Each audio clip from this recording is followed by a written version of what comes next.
Ratua ২ block Trinamool কংগ্রেসের উদ্যোগে মাননীয় মুখ্যমন্ত্রী মমতা বন্দ্যোপাধ্যায়ের জন্মদিন পালন করা হয় রবিবার।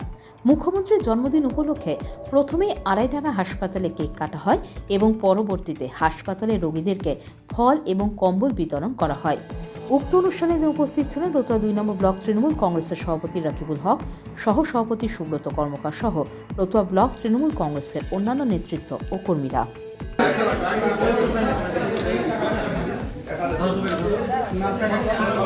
আমার নাম সমরজিৎ।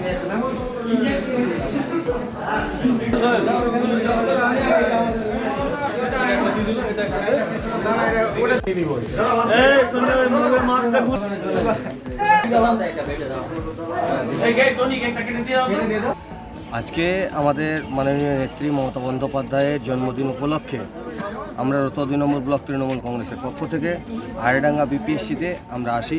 প্রথমে আমরা মমতা ব্যানার্জির দীর্ঘায়ু কামনা করার জন্য আমরা প্রথমে কেক কাটি। কেক কেটে সবাইকে নিয়ে যত দুস্থ রোগী এবং মনসত্ব রোগী যত পেশেন্ট থাকে আমাদের এই আড়াইডাঙ্গা বিপিএসসিতে সমস্ত পেশেন্টদের নিয়ে এবং ডাক্তারবাবুদের সাথে এবং আমাদের তৃণমূল কংগ্রেসের নেতৃত্বরা সবাই মিলে একত্রিতভাবে আমরা কেক কাটি। কেক কেটে তার পরবর্তী স্টেপে আমরা ফল বিলি করি এবং তার সাথে সাথে একটা করে ব্ল্যাঙ্কেট প্রত্যেকজন দুস্থ পেশেন্টদের আমরা দিই। কততম জন্মদিন ছিল আজকে?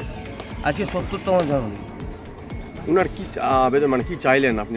আমরা চাই আমরা রতুয়া ২ নম্বর ব্লক তৃণমূল কংগ্রেসের পক্ষ থেকে যেন উনি যেন দীর্ঘজীবী হোক, আরও বেশি দিন বাঁচুন। উনি যেভাবে আমাদের পশ্চিমবাংলাটার উন্নয়নটাকে এগিয়ে নিয়ে যাচ্ছে, উনার আগামী দিনের কামনাটা করি উনি সুস্থ থাকুন, ভালো থাকুন।